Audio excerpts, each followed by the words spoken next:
Recording. Okay, so I took a picture of the notes on my phone. So I'm giving notes.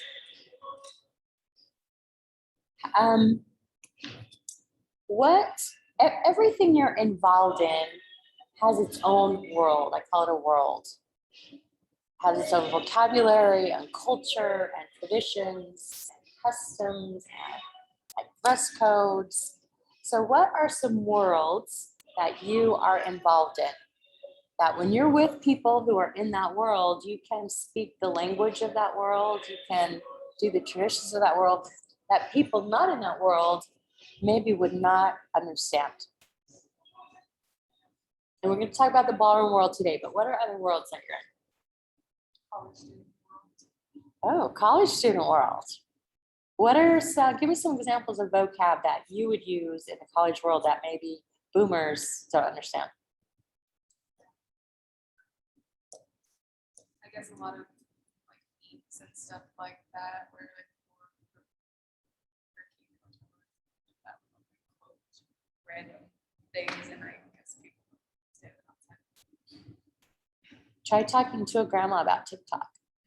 I mean, I know there are grandmas on TikTok, but like non-TikTok grandmas. Like in an intermediate human conference, Ashley got up and started doing something. And it was a TikTok dance to the intermediate hymn. Okay, yeah. I have no idea what's going on right now. I do know this one.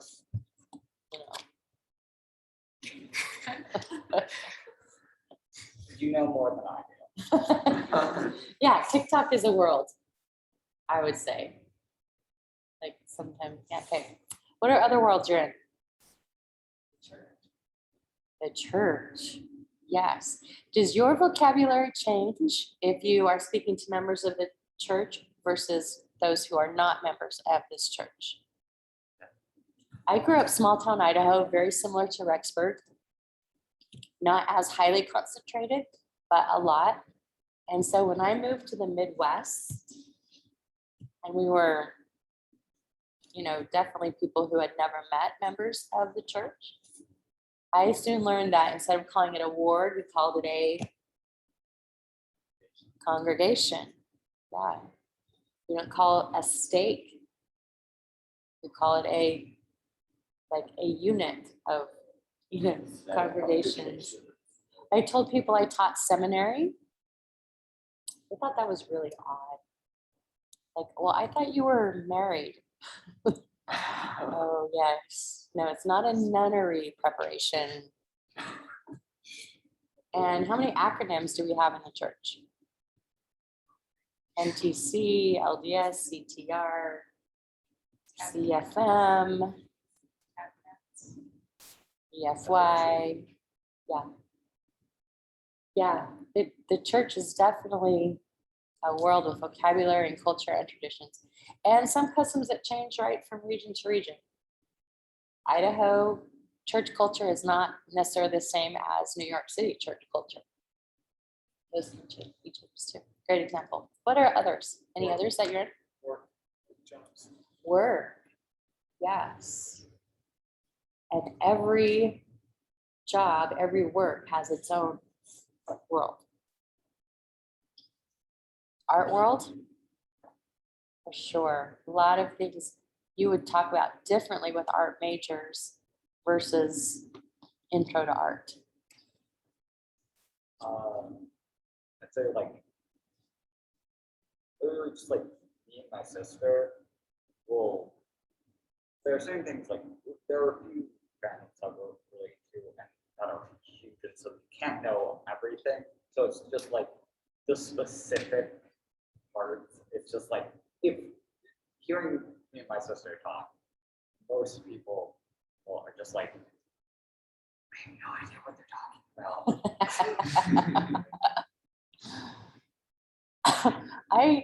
That happens in my family, but it's because of Pokemon Go. Does anybody else Pokemon Go? We have people in our family that are like hardcore Pokemon Go. And when they're talking about shinies and everything else, I'm like, I know you're just talking your little Pokemon Go language, but But it's fun, it's bonding and uniting for them. So everything we're involved in has a world.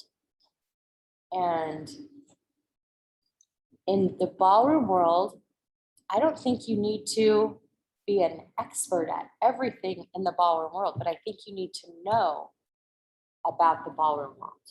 I think you need to know the facets. If you're going to teach ballroom, I think you need to know the ballroom world and understand how it fits together so that you can know what you're teaching, so that you can guide your students in their paths forwards. You know what options there are for them in this world and things like that. So we're going to talk through this great ballroom world. Also, like, I think you need to know more than just what you're planning on teaching, because there's always going to be a student who's going to ask, like, about some details. So you need to know some. It's good to be able to know some stuff, so you can answer the questions of like, oh, this person really knows their stuff. I agree with that. You need to know. Like, I don't know if I've said it in this class. A former faculty member was teaching the dance history class here, and there were some ballroom kids in it. Did I tell you this? They came to me after and said, so today this particular faculty was trying to tell us about American style paso doble. And they said, we told this faculty it's not a thing, and they argued with us. I'm like, sorry about that. It's not a thing. And it wasn't obviously a ballroom professor, but that's something you should know if you're teaching that kind of class, those kind of things. You should know those kind of things. All right. We're going to talk about the competitive ballroom world, and then other things about teaching that you need to know. We're going to talk about, how many of you have been in the competitive ballroom world? You three here. When you go out and teach, you will need to determine what kind of ballroom program am I going to have? Is it strictly recreational? Is it social? Is it going to be geared toward competition? And that helps you decide what you will do. Is it a performance company? Am I teaching at the city rec program? Am I teaching after school programs, or do I want to prepare couples for single competition or teams for competition? So those are things to determine. So this is just going to give you the structure to make some of those decisions. Competitive ballroom has 4 divisions, four areas we're going to talk about that it is divided by. First one is age group, easy division, age groups. So the official ballroom age groups are pre-teen, which is age 12 and under. Now, in Utah and Idaho, we have made up a younger one we call peewees. And it depends where you are, what peewees are. In our program, peewees are age 8 and under. It's not a competitive thing. We have competitive peewees at our program, but it's like everybody wins in the peewee classification. Everybody gets a ribbon. And we learned that the girls, when we first did it, we placed them like first, second, third. And we found out the little girls were so sad when they got a blue ribbon because they wanted a pink one. So now in peewees, all the girls get a pink ribbon and all the boys get a blue ribbon, and everybody's happy. So that's just. I think that makes sense. Just like, it's one thing to talk about competitions. It's another to actually do them, but to not be like great, for it not to be like actually competing. Right. But still get the structure. Well, we found out with that age group, the kids did not compare about the competitive outcome. Parents, some did.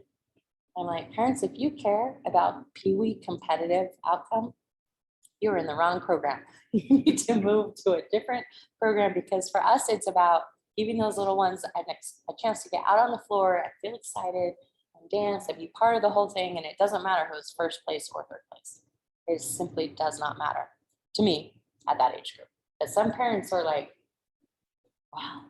So I said, well, if you want them to be placed and ranked, you can put them in the preteen category, then they'll be judged. That's okay. All right, preteens, we got that far. Juniors, age 13 to 15. So 13, 14, and 15 are the juniors. Youth, age 16, 17, 18.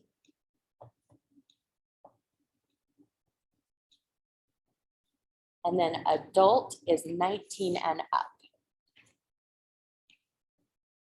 I was really expecting there to be a lot more division in adults.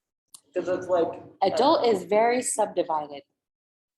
For you, you just need to know adult is 19 and up, but there is an under 21. So like brand new people in the adult categories, you can dance under 21. There's senior, senior 1, senior 2, senior 3, senior 4, senior 5. And I don't know if there's senior 6. I went to a competition with Brother Fisher this summer in Oklahoma City. And I walked in there and it was senior 5. And that is like age 75 and older. So what's senior one? What? What's senior one? Senior 1 is 30. Oh, okay. When you said senior, I thought you meant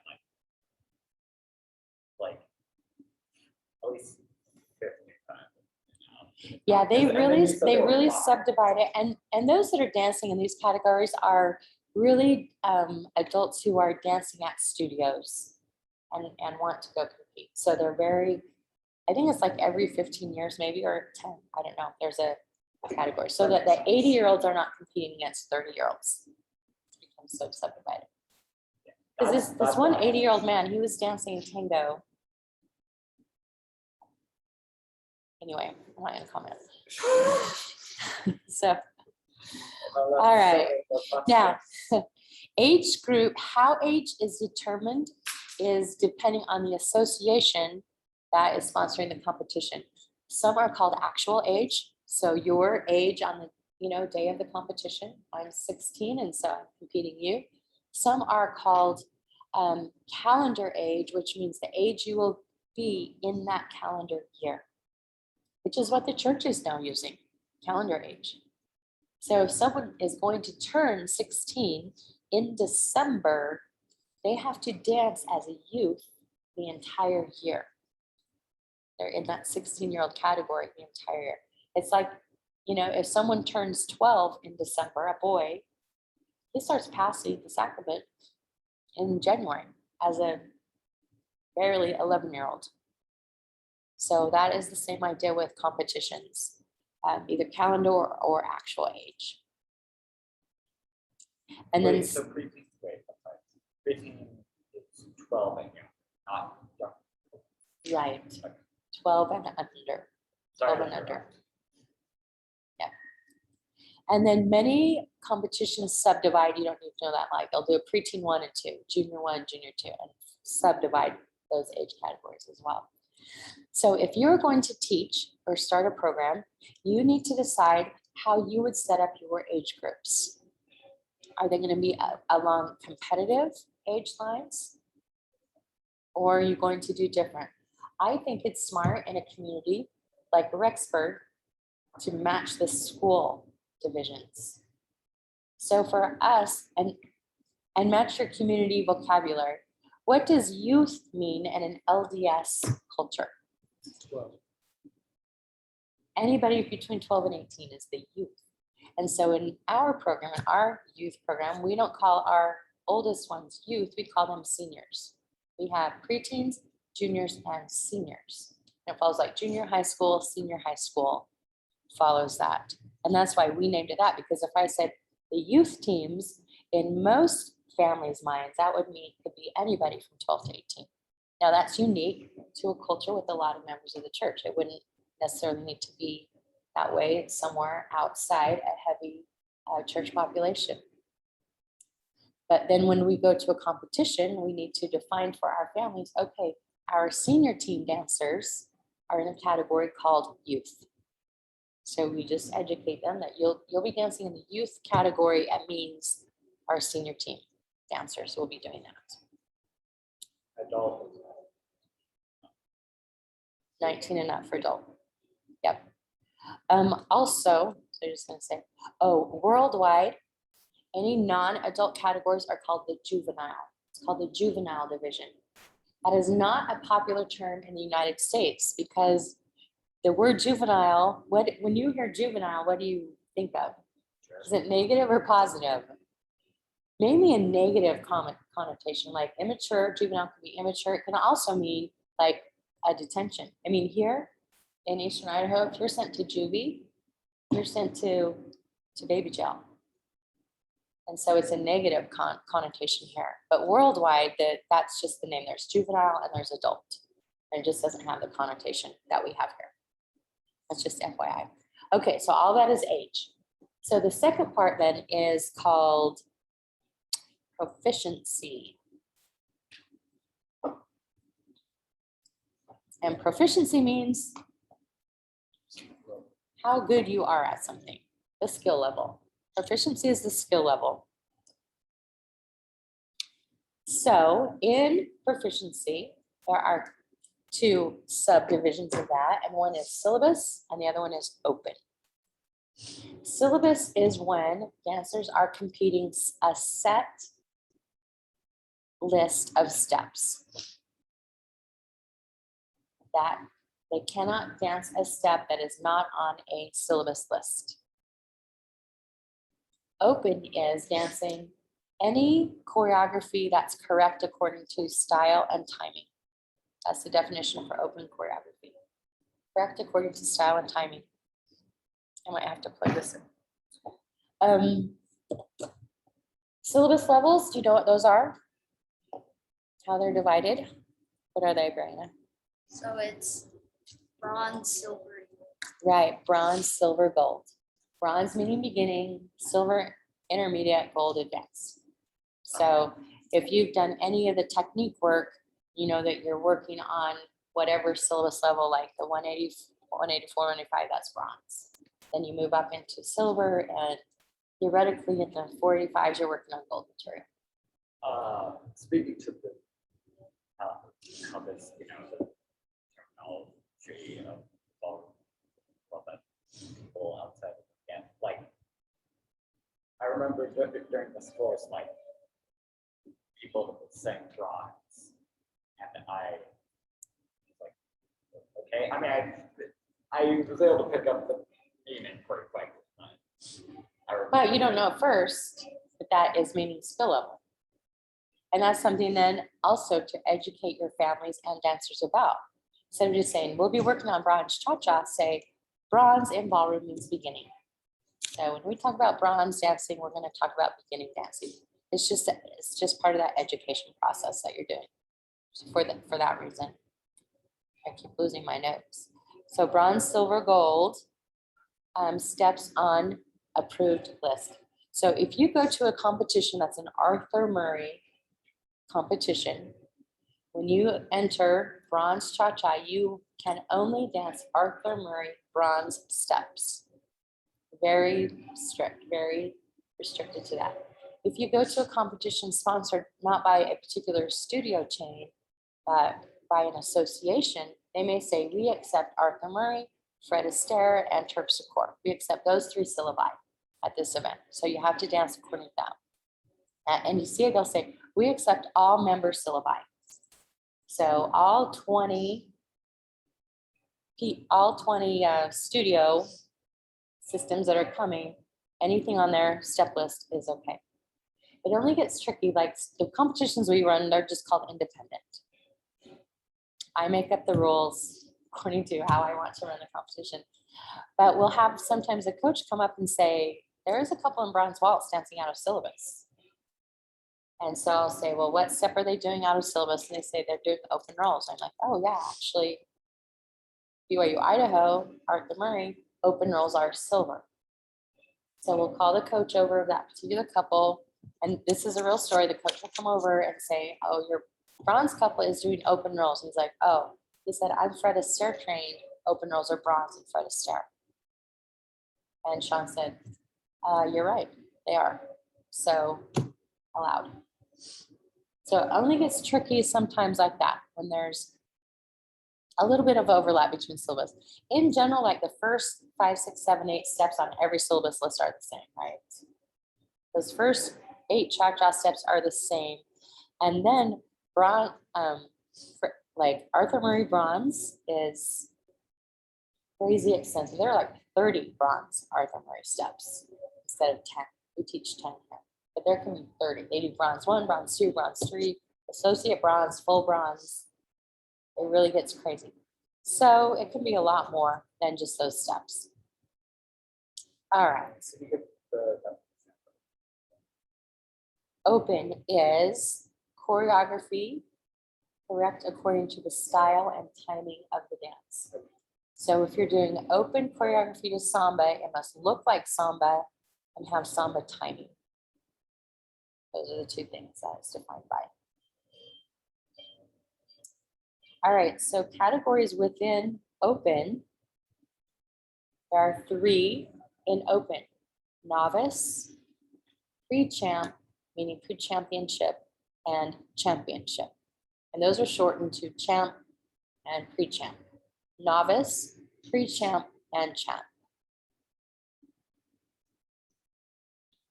So those just starting out in open category, open competition, usually start in novice. So when we talked about those different dances in each category, if there are 5 Latin dances, a novice is usually just 2 of those dances in a novice category. A pre-champ is usually 3 of those dances. And then the championship level is all of the dances in the category to do that. Now, open can be further subdivided. Championship can be further subdivided into amateur and professional. Amateur and professional. And this is, we could talk the whole hour about this. And if you ever want to get Brother Fisher off topic, ask him about the difference between amateur and professional in the ballroom world. It is master's thesis on amateurism. It's actually quite fascinating. The Olympics originally were restricted to amateurs, and some sports still are restricted to amateurs, but every country has its own definition of what an amateur is. Originally, when it's called the modern Olympics were brought back, it could only be amateurs. And for example, in England, an amateur was someone who did not work for a living, meaning the nobility. So anybody that had a regular job could not compete in the Olympics because they were not amateurs, they worked. But every country has its own thing. In ballroom dancing in the United States, until about 15 years ago, the definition of an amateur was someone who did not earn money from ballroom dancing by teaching or owning a studio or performing. Anybody that earned money in any way from ballroom dancing had to be a declared professional. And they were very strict about it. They were like, they policed this. So when Brother Fisher was in college, he was the top standard dancer. And so he was, Zion's Bank was doing a commercial. They needed a ballroom couple. So he was hired, Sean was hired to be in the Zion's Bank commercial. And the pay was $50 to be in this commercial. And they couldn't pay him. They had to pay the school and put it in some type of a scholarship thing to get around that, because if they paid him directly, he would lose his amateur status as a competitor. So it was really very, very strict about that. The problem was, globally, when the US amateur couples would go to world competitions, they would get wiped out by the other dancers because other countries had different rules. In one country, I think Italy, professionals were only those who owned a studio, but all the teachers could be amateurs still. So every country has its own set of rules. So about 15 years ago, the US body decided to change it so that those who were serious about ballroom could stay and make their living in ballroom and still go compete as amateurs. And so now the rule is you self-declare. Just choose if you want to compete amateur or professional. You choose. And so a lot compete several years when they move into the adult categories. They compete several years as amateurs. And when they get to a level, they feel like, okay, it's probably time to move to professional. Then they declare professional. Then they register as professional. And you come back, you can change, you can petition to become amateur again from professional. Then you have to stay like 3 years. You can't go back and forth. There's so many years you have to stay at one before you change back and forth to another one. So it's been interesting to watch that history happen with amateur and professional. So, about the Olympics, is that like that's the high school hockey? That's the reference. It is a reason. I don't know the answer to that question, but I know, and you're probably too young to remember this, there was a big deal, and I'll say several years ago, I don't know how many years ago, when they allowed the Olympic basketball team used to be only college athletes because of the amateurism rule. And then several years ago, they changed it and allowed professional athletes. And that is why now the US Olympic basketball team has professional athletes, not college athletes. Same thing happened in tennis. The US used to get killed in tennis at the Olympics because none of the professional competitors on the circuit were allowed to be on the US tennis team. Now they are. Now we can send Serena Williams and all of our top tennis players, the professionals, can represent the US. So hockey, I'm guessing the same thing Yeah, happens. the name is the reason, that's why. And then I think, I can't remember. It's like high school hockey. Just I mean, Yeah, years is that the ago. one, the movie you turned out, Yeah. Miracle? I think it was a collegiate. I think they were college, Oh, mainly college college hockey. athletes. Yeah, and for that reason. All right, so all of that is proficiency. So age, then proficiency.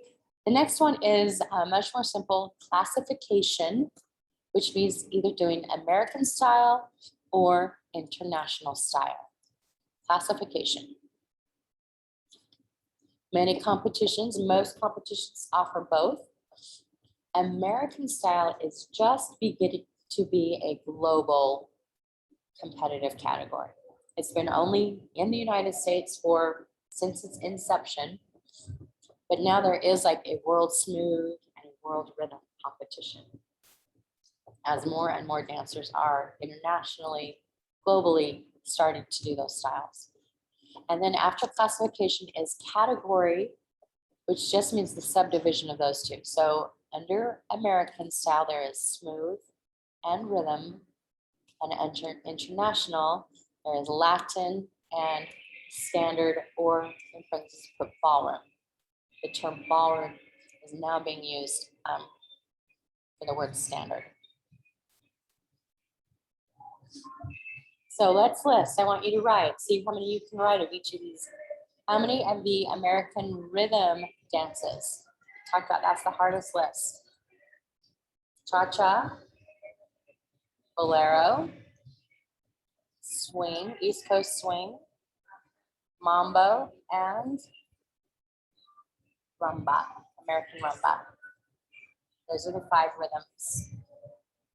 Cha-cha, mambo, rumba, bolero, and East Coast swing. So the basically subdivision of The categories. categories.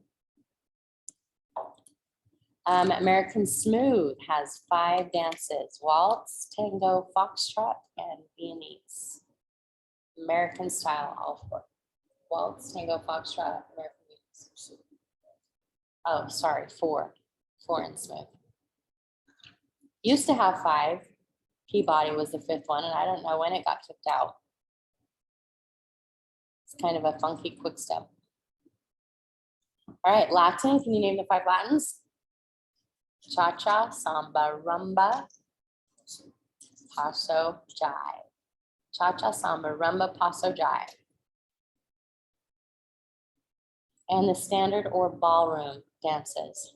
Waltz, tango, foxtrot, quick steps, Viennese.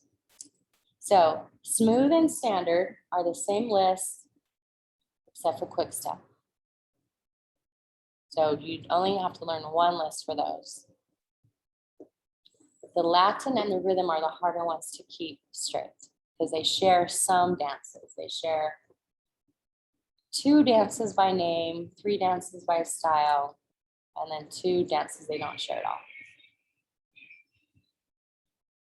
How much are we gonna go for this?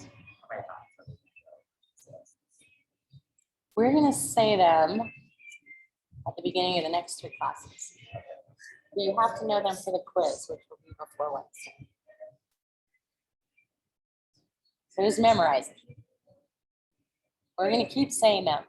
Now, there are 19 competitive dances. Do you need to be gold level in all 19 dances to teach ballroom? No, you do not. How many dances do you need to be proficient in to teach ballroom dancing? The one that you're teaching. The one that you're teaching.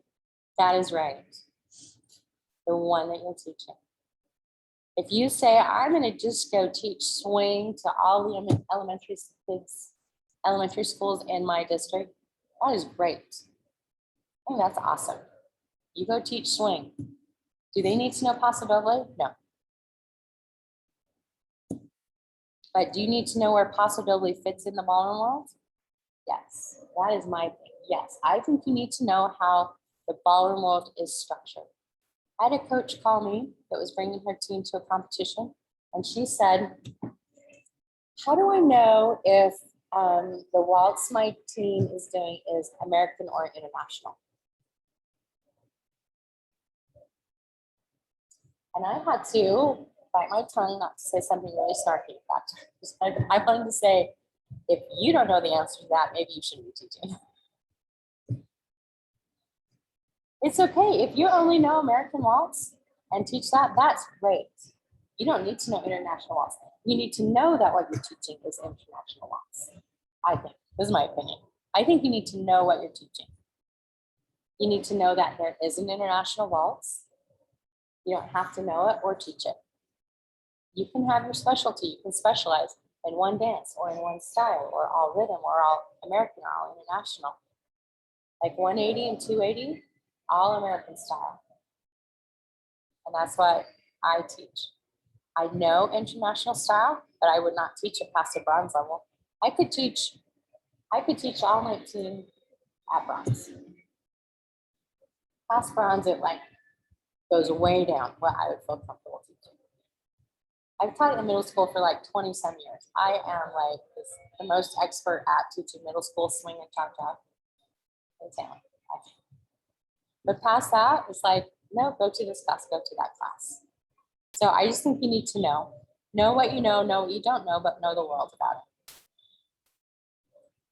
Okay, now let's go on to our ballroom world acronyms. So we're going to talk about different associations and bodies and groups and businesses that are related to the ballroom dance world. Some are directly related, some are related by association. So in the US, there are 2 main associations that govern the ballroom world. First one is USA Dance. It's not an acronym, it's a name. USA Dance. Formerly an acronym, USA BDA, United States Amateur Ballroom Dance Association. We called it USABADA. Isn't that a pretty name? USABADA. I never heard of this. I've told you, right? I'm a convert to ballroom